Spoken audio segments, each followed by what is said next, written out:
de un árbol proyectaba figuras inquietantemente amorfas. Aquella noche tenía todo lo característico para ser una escena de esas ya desgastadas películas de terror. Al menos eso pensaba antes de que un olor fétido emanara de debajo de mi cama, un olor a carne en estado de putrefacción. Todavía recuerdo ese olor, pero describirlo sería revivir esa noche en la que empezó todo. Esa misma mañana, en la mesa, maquiné una pregunta que jamás vio la luz. No tenía por qué exagerar, quizá ese olor provino de afuera, quizá una ave muerta, o quizá... ¿Qué te pasa? Me sacó de mis cavilaciones Patat. Le respondí que no pasaba nada, y que ya me tenía que ir. El transcurrir del día fue de lo más normal, tanto que olvidé por completo aquel extraño suceso. 3 de agosto de 2008, 3:00 de la mañana. Extrañamente al abrir los párpados, miré unos segundos al techo algo confundido. Observé el reloj, y marcaba las 3 de la mañana. Fue entonces que, como un rayo que atravesó mi cabeza, recordé la madrugada anterior. ¿Por qué nuevamente me estoy despertando a esta hora? Me cuestioné, como esperando que en alguna parte de mí, mi lado más racional diera una respuesta. Inmediatamente, el mismo olor volvió a hacer estragos en mi desvanecido ser. Atiné en ese entonces, a no mover ni la más mínima parte de mi cuerpo, como si así fuera a quitar el miedo de las demás cosas que vendrían después.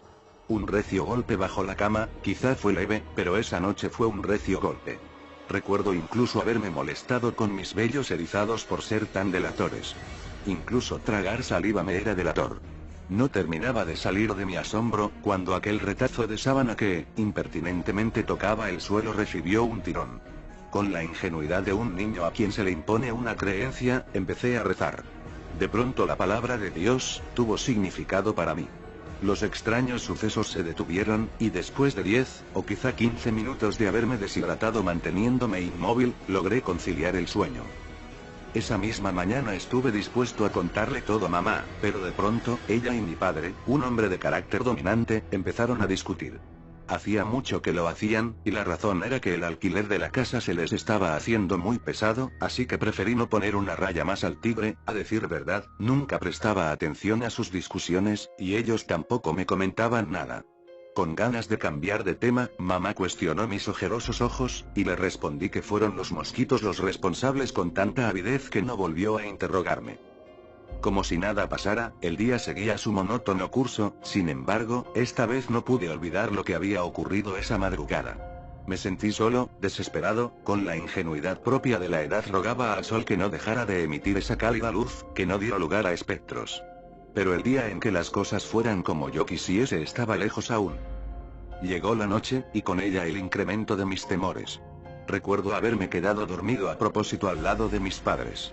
Mientras veíamos películas, un suspiro delatando mi alivio salió de mi boca, al menos estaría seguro junto a ellos. 4 de agosto de 2008, 3:00 de la madrugada. Recuerdo haberme quedado mirando con turbación el techo blanco. Detesté pensar en que mi padre fue el que me trajo a la cama. Pero eso ya no importaba, ahora estaba allí, nuevamente en mi habitación. Con desaforado miedo giré mi cabeza hacia el lado izquierdo, para ver qué hora marcaba el reloj. Ya lo presagiaba, y lo presagiado se hizo realidad, pues eran las 3 de la madrugada. ¿Qué tenía de especial esta hora, y por qué cosas extrañas empezaban a suceder? No terminaba de cuestionarme, cuando de pronto, aquel olor a putrefacción empezó a deambular por toda mi habitación, pero era más intenso debajo de mi cama, y lo supe, porque ya antes me había orillado a olfatear. Pronto, las características de una típica película de terror se mostraban ante mis sentidos, como puestas en una lista, y empezaban a marcarse. Le seguía el turno al aterrador golpeteo proveniente de unos puños desesperados. Como queriendo atravesar el colchón, y encontrar su tan ansiada libertad, golpeaba al unísono con el palpitar de mi corazón.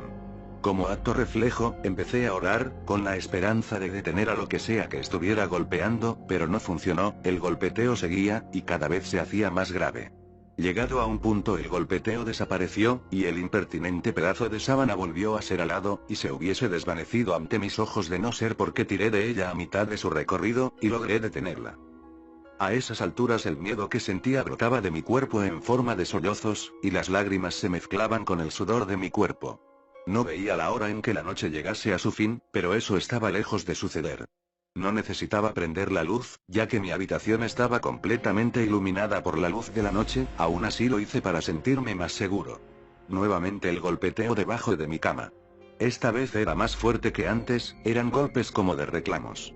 Se detuvo, solo para dar lugar a una respiración fuerte, jadeante, una respiración que no fue más que la antesala de unas lúgubres palabras apenas perceptibles: la luz no ilumina esta oscuridad.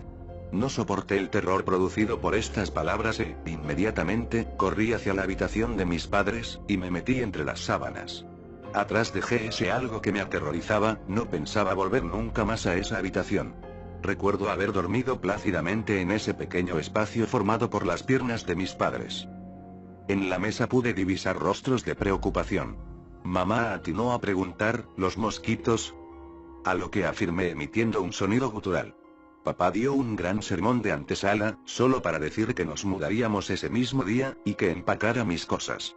La noticia, contrario a lo que mi padre pensaba, me alegró profundamente e, inmediatamente, fui a empacar mis cosas. Así fue como me alejé de aquella casa con muchas preguntas en mi cabeza: ¿qué fue lo que se escondía bajo mi cama? ¿Por qué de la noche a la mañana empezó a suceder esto? No descubriría las respuestas sino años más tarde, cuando por la televisión anunciaron un macabro hallazgo en una casa, hallazgo que relataría una deprimente historia plagada de la más grande desdicha humana. Hallaron un cuerpo encerrado en un pobre prospecto de ataúd bajo los cimientos de la casa. Según estudios posteriores, el cuerpo pertenecía a una chica que fue cruelmente torturada por un grupo de desadaptados, quienes, cegados por una estúpida creencia, la ofrecieron como sacrificio a Satán. El cuerpo llevaba 20 años desaparecido, y tras él, dejó una huella de llanto y dolor por parte de sus familiares. La asesinaron un 2 de agosto. Lo peor fue enterarme por resultados forenses que la causa de muerte fue asfixia. Se me hizo un nudo en la garganta, no había dudas, era ella era la que mostraba sus súplicas dando golpeteos, pidiendo ser rescatada de ese cruel encierro. Eligió un 2 de agosto, fecha de su cumpleaños, para reclamar su tan ansiada libertad. Esa es la historia. Pero, ¿por qué nuevamente me estoy despertando a esta hora?